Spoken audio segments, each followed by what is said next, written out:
It was just another quiet evening in the city. Officer Martin James, a 15-year veteran of the police force, sat in his patrol car, scanning the roads. The night was calm, with only a few cars passing by on the nearly empty street. The moonlight gleamed off the headlights of a luxury car as it approached. Martin squinted at the car as it slowed down near him. It wasn't a typical car for this part of town. Sleek, expensive-looking, and well-maintained. Something about it caught his eye, making him feel suspicious. He had seen many cars on this street, but not one like this. As the car came closer, he decided to pull it over. He flicked on the siren, the soft sound echoing through the night air. The car pulled over slowly, its driver not seeming in a hurry. Martin adjusted his uniform and stepped out of the car, feeling the cool night air brush against his skin. As he walked toward the vehicle, he noticed the driver, a man in his 30s, sitting calmly behind the wheel. The man didn't look like the usual suspects Martin had encountered on his patrols. His appearance was neat, and he seemed perfectly relaxed, something that made Martin more curious. Martin approached the driver's side window, tapping lightly on it. The man inside smiled politely and rolled the window down. "Good evening, officer," the man said in a calm voice.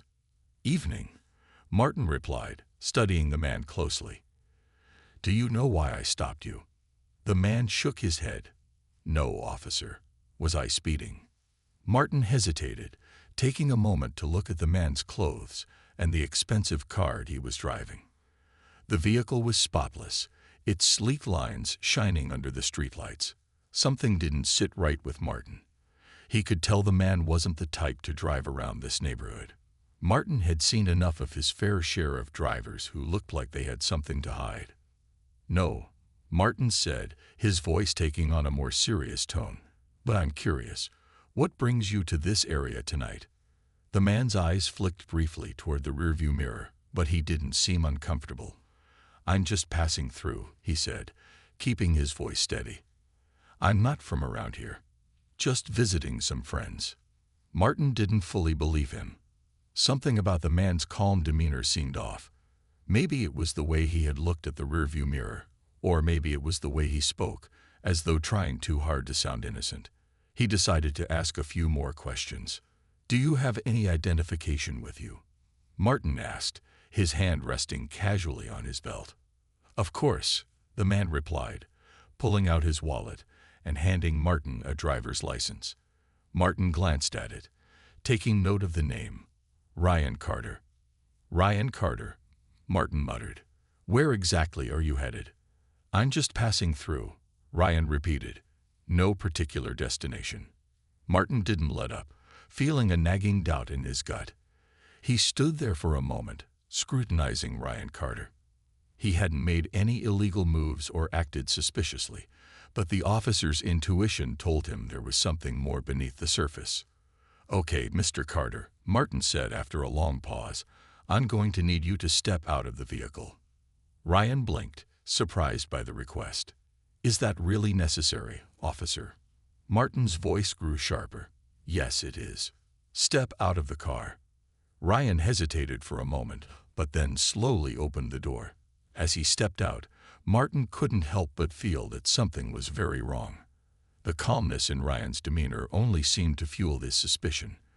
Was he hiding something? Or was it just a feeling, one that he couldn't shake? Before Ryan could respond, Martin noticed the small bulge at his waist, just under his jacket. Was it a weapon? Martin's hand instinctively moved to his own holster, prepared to react. Something was definitely off here. And Martin wasn't going to let this pass by without finding out what it was. The air between Officer Martin James and Ryan Carter felt tense. Martin's hand still rested on his holstered gun as he watched Ryan carefully. The man had stepped out of his car without protest, but there was something about him, something in his calmness, that made Martin's suspicion grow stronger. Ryan stood still, his hands at his sides, not making any sudden moves. Martin kept his eyes locked on Ryan, noticing how his calmness didn't match the usual nervousness most people displayed when questioned by the police. The lack of tension in his body felt out of place, but Martin couldn't figure out why. The longer he stared, the more uneasy he became. "You know, I've been doing this job for years," Martin said, trying to sound casual, but the weight of his words made it clear he was still assessing the situation. "I know when something feels off." Ryan looked back at him, his face still calm, but there was a flicker in his eyes, a hint of recognition, or maybe wariness. It was subtle, but Martin noticed it. "I'm just trying to get home," Ryan said, his voice steady. "I'm not trying to cause trouble." Martin didn't respond right away. He knew that in his line of work, he had to trust his instincts. His gut told him something wasn't right, and he wasn't going to ignore it. Maybe it was the luxury car, or maybe it was Ryan's reaction. He couldn't put his finger on it, but it didn't feel normal. "I'll tell you what," Martin said, his voice suddenly more direct. "I'm going to need to search your car. I have a right to make sure you're not carrying anything illegal." Ryan's face didn't change. He stood there silently for a moment, as if weighing his options. Finally, he nodded. "Go ahead," he said, his tone neutral. Martin motioned for Ryan to step aside and began walking around the car, inspecting the exterior. He opened the door and checked the interior, but he didn't find anything suspicious at first glance. Still, he wasn't satisfied. He couldn't shake the feeling that Ryan was hiding something, and Martin was determined to find out what it was. As he reached the back seat, his eyes landed on a small duffel bag resting on the floor. He crouched down and began to unzip it. His fingers paused when he felt something odd, something solid but light. It didn't feel like a weapon, but it was wrapped in cloth, as if to disguise it. "Anything I should know about this?" Martin asked, holding up the bundle. Ryan's expression remained unchanged. "It's just some clothes and personal items. Nothing you need to worry about." Martin's suspicion only grew. Ryan was too calm, too composed. It was as if he had expected this moment all along. Martin carefully unwrapped the cloth, revealing a small, neatly folded bundle of cash inside. The sight of the money made Martin pause. This wasn't just a simple traffic stop anymore. There was more to this situation than he had originally thought. "Where did you get this?" Martin asked, his voice steady, but now with an edge of authority. Ryan's eyes flicked briefly toward the car, but he didn't answer immediately. Instead, he took a deep breath, then met Martin's gaze. "I don't see why that matters," Ryan said calmly. "It's mine. I earned it." Martin frowned. This was getting out of hand. There was no reason for someone to be carrying such a large amount of cash unless it was for something shady. And now that he had uncovered the money, he couldn't just walk away. His duty was to make sure the streets were safe, and this wasn't a simple case of someone passing through town. "Do you have any identification on you?" Martin asked, still unsure if he could trust Ryan's story. He needed to know more. His hand hovered near his radio as he thought about calling for backup. Ryan paused for a moment before reaching into his jacket pocket and pulling out a small badge. He handed it over, his eyes locked on Martin's. Martin took the badge and examined it. It read FBI Special Agent Ryan Carter. A chill ran down Martin's spine. His suspicions had just been confirmed, but he didn't want to believe it. He had just tried to shake down an FBI agent. This wasn't a regular traffic stop anymore. It was something much bigger. "FBI," Martin repeated, his voice dropping. "You're FBI." Ryan nodded, his calm demeanor never wavering. "That's right, officer.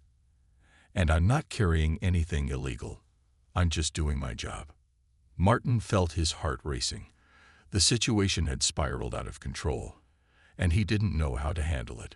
Ryan was no ordinary citizen, but instead of backing down, Martin chose to press further. Martin stood frozen, staring at the FBI badge in his hand. His mind raced as he tried to make sense of the situation. He had just tried to search an undercover FBI agent's car, and now he was standing in the middle of a mess he hadn't prepared for. The man in front of him, Ryan Carter, wasn't just anyone. He was a federal agent. Martin felt the weight of the situation settle on his shoulders. The calmness in Ryan's eyes only added to his unease. How had he not recognized the signs earlier? The car, the smooth way Ryan handled himself, the way he had kept his composure. It all made sense now. But why was Ryan in this neighborhood? What was he really doing here? I didn't know. Martin stammered, still holding the badge in his hand. He felt embarrassed, his heart racing with the realization of his mistake. Ryan stood still, watching him quietly. He hadn't said a word since handing over his badge, but his eyes told Martin everything. Ryan wasn't angry. He wasn't frustrated. He simply waited. Martin wasn't sure what he was waiting for, but he knew this wasn't going to end with a simple apology. "I didn't mean to cause trouble," Martin said, his voice shaking slightly. Something didn't feel right." Ryan finally spoke, his voice calm and measured. "I understand, officer. But you need to understand something too. You've just tried to make a move on a federal agent. I'm not here for trouble, but I'm not going to let this slide." Martin could feel the tension building in the air. It wasn't just a simple case of mistaken identity or a routine stop gone wrong. There were stakes here, big ones. He had been too quick to judge, too ready to act on his suspicion. Now it seemed like there was no way to walk away from this without facing consequences. Ryan took a deep breath, and when he spoke again, his tone was softer but still firm. "I could have handled this situation very differently, but I'm not here to make a scene. I'm just trying to do my job." Martin nodded slowly, his mind working through everything that had happened so far. He had stopped a man who turned out to be a federal agent. He had searched his car, found the money, and questioned him without reason. He hadn't even thought to check the credentials carefully. Now he was the one in trouble. He could already imagine the paperwork, the investigations, the questions from his superiors. "Look, I'm not asking for trouble," Martin said, feeling the weight of the situation sink in. "I'm just trying to figure out what's going on here." Ryan studied him for a moment before responding. "I know you're just doing your job, but you need to realize that what you've done has consequences. You can't just treat people like this, especially when you don't have all the facts." Martin shifted uncomfortably on his feet. He could feel his own anxiety rising, but he tried to keep his composure. He needed to do the right thing now, even if it was too late to undo the mistake he had already made. "I'll call it in," Martin said, his voice shaky but resolute. He reached for his radio, his hand trembling slightly as he adjusted the frequency. He wasn't sure how this would play out, but he knew he had to report what had happened. Ryan didn't protest. Instead, he stepped back and watched quietly, his arms crossed over his chest. He wasn't rushing Martin, but there was an undeniable sense that time was running out. As Martin made the call, his thoughts raced. He could already hear the response from dispatch, and he knew that once his superiors found out about this, things were going to get complicated. He wasn't sure if they would believe his side of the story, but he had no choice but to tell the truth. Once the call was finished, Martin turned back to Ryan. "I've made the call. We'll get this sorted out, but I'm afraid it's going to get messy." Ryan didn't say anything for a moment. He simply nodded, his gaze steady and unyielding. "It will. But just remember, I didn't ask for any of this. I was just passing through." Martin's mind raced again. Just passing through. He had no idea what Ryan was really up to in this neighborhood, but something told him this wasn't going to be the last time their paths crossed. As the minutes passed, the cool evening air seemed to grow heavier around them. Martin stood next to Ryan, his mind still racing, while the sound of his radio echoed in his ear. The call he had made was the right thing to do, but now he couldn't shake the feeling that he was in over his head. The calmness that Ryan had maintained was unsettling. It was as though Ryan had already anticipated what would happen next. Martin could see that Ryan wasn't worried. He stood there, still, with his arms crossed, watching Martin closely. Ryan's eyes never left him. But there was no sign of anger, just patience, almost like he was waiting for something inevitable to happen. It made Martin feel uneasy, like there was more going on than he understood.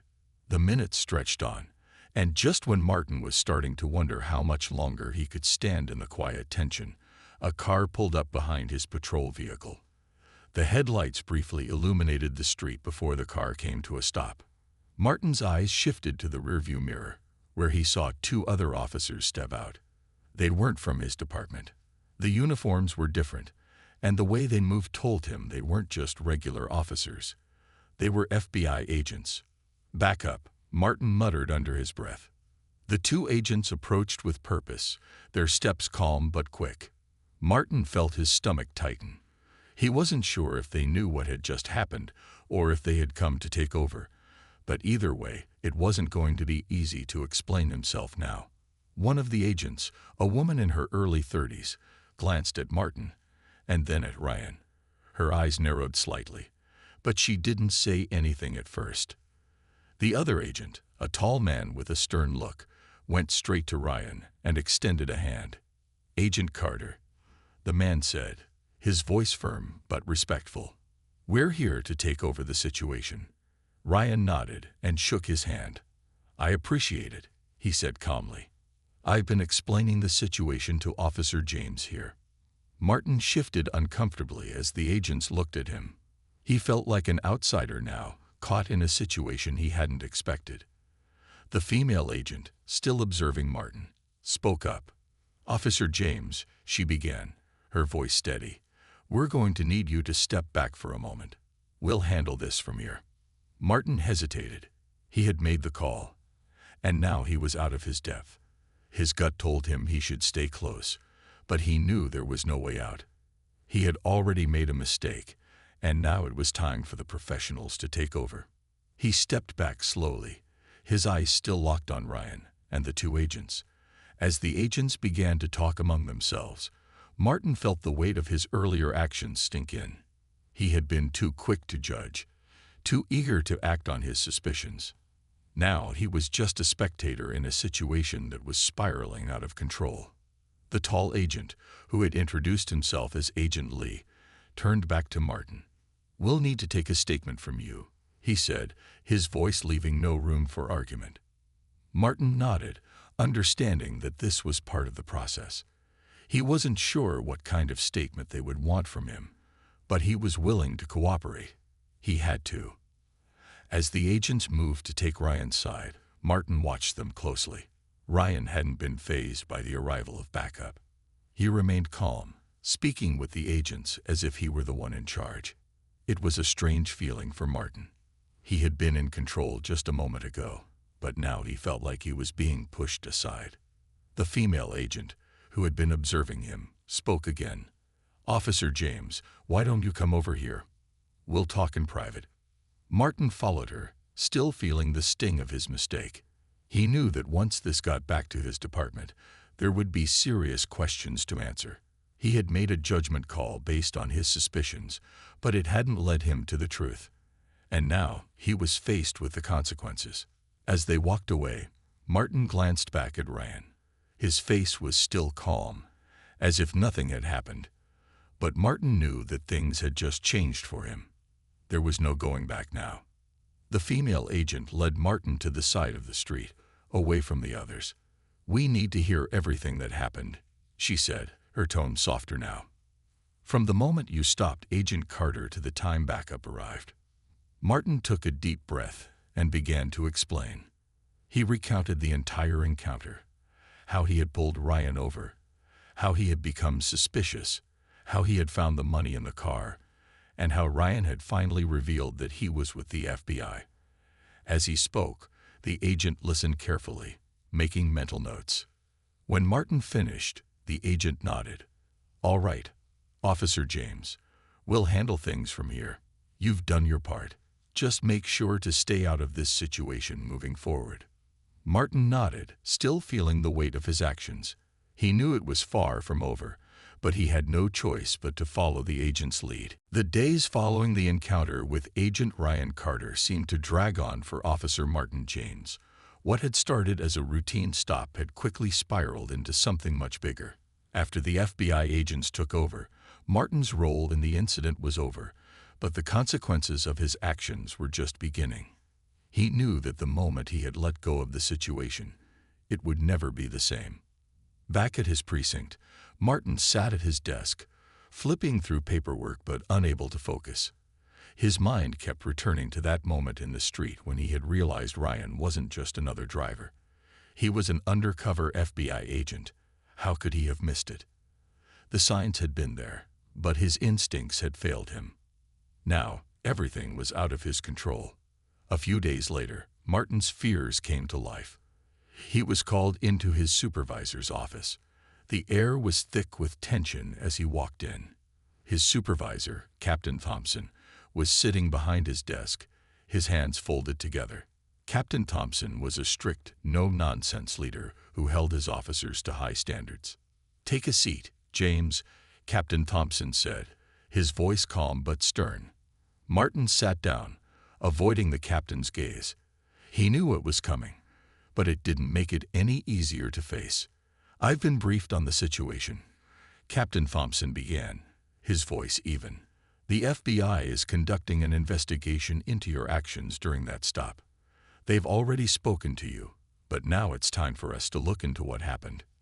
Martin nodded, his heart sinking. "I understand, sir." Captain Thompson continued, his tone unchanged. "I've also reviewed your previous reports. You've been with this department long enough to know better than to let something like this happen.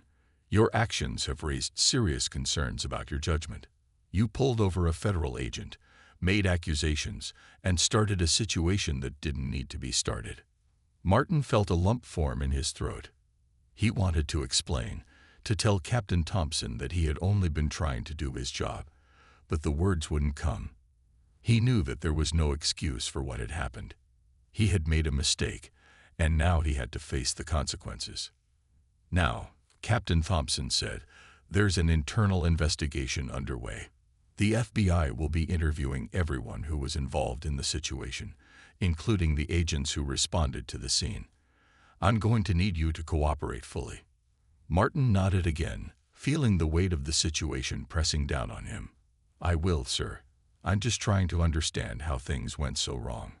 Captain Thompson's gaze softened slightly. "James, I know you've always been a good officer, but your instincts were off in this case. You need to learn from this.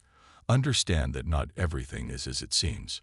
Sometimes you have to take a step back and think before you act." "I will," Martin said quietly. "I never meant for this to happen." Captain Thompson leaned back in his chair, folding his arms. "We'll see what the investigation uncovers. I hope you'll take this time to reflect on your actions. You're not the first officer to make a mistake, but how you handle it will determine what comes next." As Martin left Captain Thompson's office, the gravity of the situation weighed heavily on him. He knew that the internal investigation wasn't just about the incident. It was about his career. His actions would be scrutinized, and he couldn't escape the reality that his mistake could cost him everything. That night, Martin sat in his apartment, staring out the window. The city lights flickered in the distance, but all he could think about was how much he had let down not only himself, but also the department he had worked for. Meanwhile, the FBI had started digging into Martin's past. They had begun to speak with people who had crossed paths with him during his time as an officer. Some of them were surprised by the incident. Others were not. Martin's history was clean, but a few whispered rumors surfaced about his recent behavior, especially his tendency to act on gut feelings rather than facts. The investigation into Martin's actions would continue, and it was clear that it would take time to fully uncover the truth. Ryan Carter, the FBI agent who had been at the center of it all, was no longer part of the story for Martin, but his role in the events would be far from forgotten. The next few weeks would determine whether Martin could redeem himself and how the rest of his career would unfold. But one thing was certain: he would have to prove that he had learned from his mistakes. He couldn't afford to let this be the end. Days turned into weeks as the internal investigation into Officer Martin James' actions continued. The tension was unbearable, and Martin couldn't help but feel as though his entire career was hanging by a thread. The FBI had completed their interviews, and now it was time for the trial. This wasn't going to be a simple case. His mistake wasn't just a small error. It had been a major incident that involved a federal agent. The entire department, and even the public, were waiting for the results. Martin had spent countless nights going over every detail of that day. He remembered the way the car had looked when it pulled over, the slight hesitation in Ryan Carter's voice, and his own growing suspicion. He wished now that he had listened to his instincts differently. He could have handled things so much better. But there was no turning back. The only thing left was to face the consequences. The courtroom was packed when the trial finally began.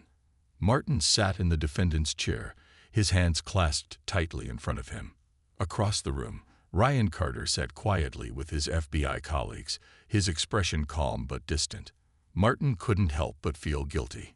He knew what he had done to Ryan that day, and now it was time for the truth to come out. The judge called the court to order, and the prosecutor stood up to present the case. The room went silent as the prosecutor explained the situation. He described how Martin had pulled over Ryan's car, how he had accused him of suspicious behavior, and how he had made a series of decisions that escalated the situation. The prosecutor painted a clear picture of what had happened that day, making it clear that Martin had acted out of line.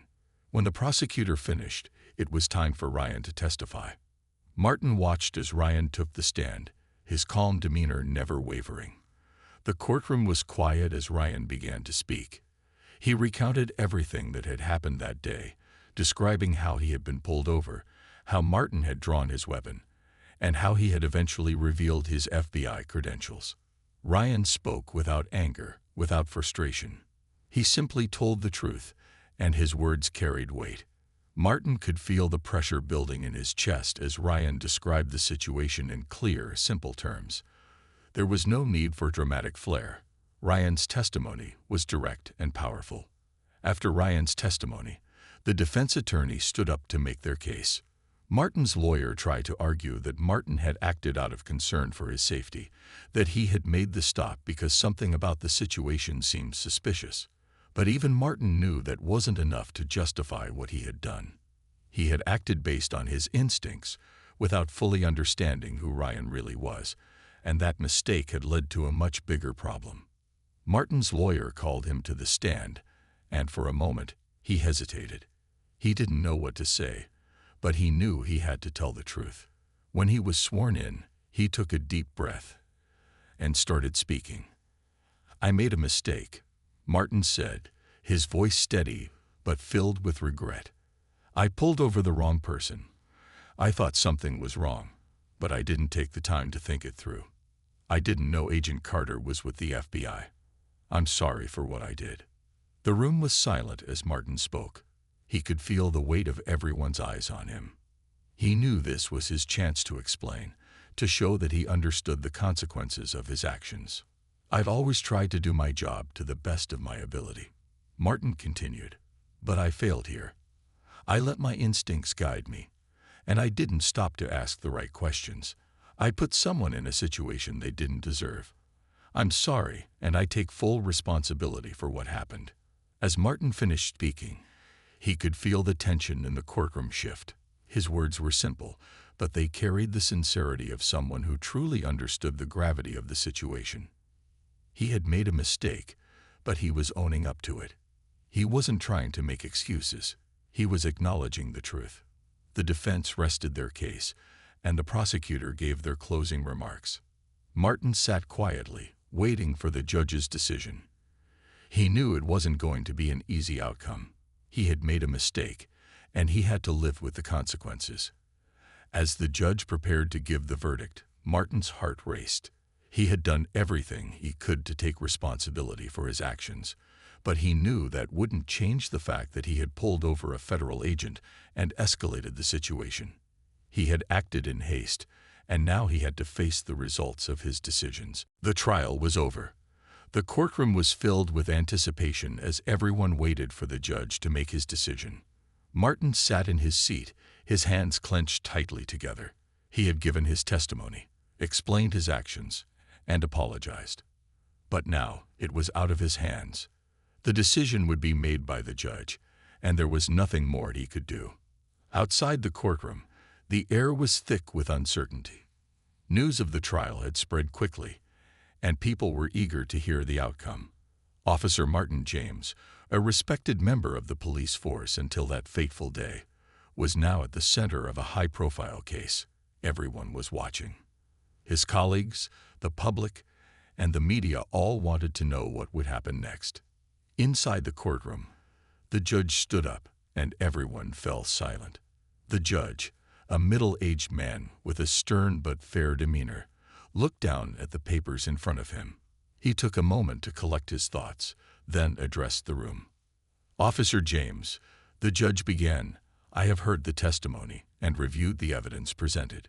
You are an experienced law enforcement officer, and you are well aware of the standards required for your position. Your actions on the day in question were not in line with those standards." Martin's heart sank as the judge continued. He had expected this, but hearing it out loud still made it feel real. However, the judge added, "I also recognize that you have taken full responsibility for your actions. You have expressed genuine remorse for what happened, and you have shown a willingness to learn from your mistake. I believe in the importance of accountability, but I also believe in the power of redemption." Martin listened carefully, his mind racing. The words seemed to offer a glimmer of hope, but he knew the judge's decision could go either way. He had made a mistake, but now he hoped that his willingness to own up to it would be considered.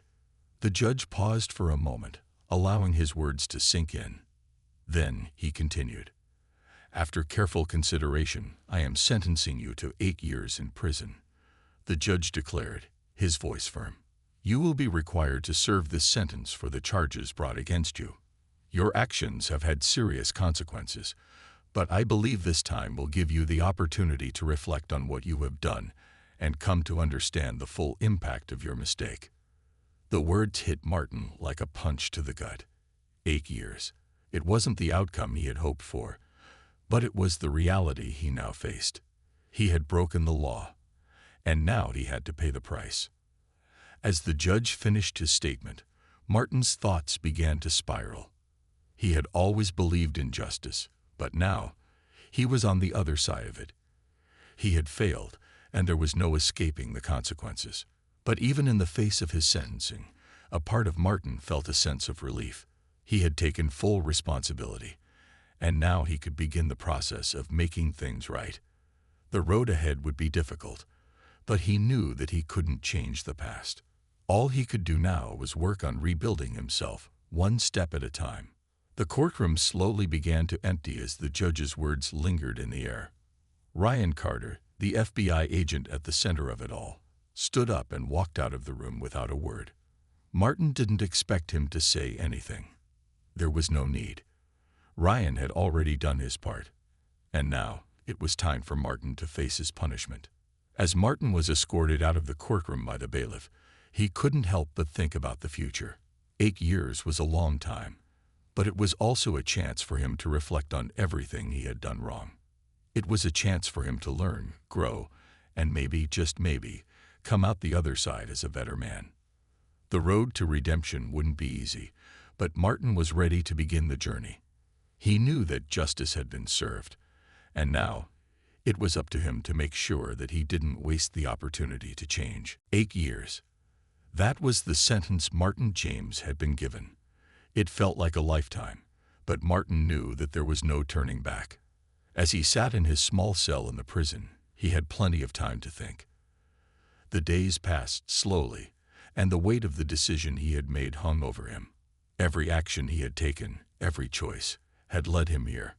He had once been a respected officer, but now he was just another inmate, paying for a mistake that had cost him everything.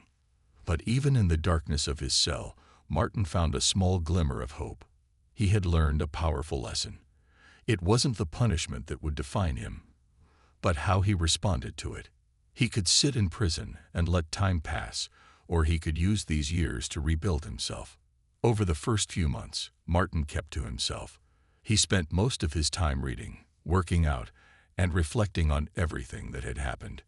He thought about the day he had pulled over Agent Ryan Carter. At the time, it had felt like a routine stop, just another day on the job. But now, looking back, he saw the mistakes he had made. He had acted too quickly, letting his suspicions cloud his judgment. He had failed to see the bigger picture. Slowly, Martin began to reach out to other inmates. He wasn't sure what he was hoping for. Maybe just a distraction from the endless hours of silence. But what he found was something unexpected. Some of the other prisoners were more than willing to talk about their own mistakes, their own regrets. It was a strange kind of therapy, listening to others who had made their own errors in judgment. Some of them had done things far worse than Martin, but they shared a common bond. They were all paying for what they had done. It was in these conversations that Martin began to realize that his journey wasn't just about the punishment. It was about forgiveness. Not from others, but from himself. He had made a mistake, yes, but he didn't have to let that mistake define him for the rest of his life. If he could learn to forgive himself, maybe he could move forward. As the months turned into years, Martin continued to work on himself. He participated in every program he could find. Anger management, conflict resolution, even a class on ethics. He wasn't doing it for anyone else. He was doing it for himself. He wanted to understand what had led him to make such a poor decision. He wanted to be a better person, a better man when he finally walked out of those prison gates. One day, as Martin sat in the prison library reading a book, he received a letter. It was from Captain Thompson, his former supervisor. Martin hadn't expected to hear from anyone in the department, let alone the captain himself. He opened the letter slowly, unsure of what to expect. The letter was brief, but it carried weight. Captain Thompson wrote that the department had been following Martin's progress in prison. They had heard about the steps he had taken to better himself and were impressed by his dedication. He had made a mistake, but the captain believed that Martin still had a chance to make things right. He encouraged Martin to keep pushing forward and to continue the work he had started in prison. The letter was a reminder that Martin hadn't been forgotten. There was still hope for him. It wasn't going to be easy, but he could rebuild his life. By the time Martin's sentence was nearing its end, he was no longer the same man who had entered prison all those years ago. He had changed. He had grown. He had learned the hard way that mistakes were a part of life, but how you responded to them was what mattered most. Martin had spent 8 years paying for his error, but in the end, he knew that those years had given him something valuable, the chance to truly understand himself. When Martin was finally released from prison, he didn't expect to be greeted with fanfare. He wasn't looking for sympathy or recognition. All he wanted was a fresh start. He walked out of the prison gates with his head held high, knowing that he had done the work. He had earned his redemption, one step at a time. As he took his first steps into the world outside, Martin knew that his journey wasn't over. It was just beginning. He had learned from his mistakes, and now it was time to put that knowledge into action. He would spend the rest of his life making sure that he never made the same mistake again. He had learned that justice wasn't just about punishment. It was about growth, change, and the willingness to move forward, no matter how difficult the past had been.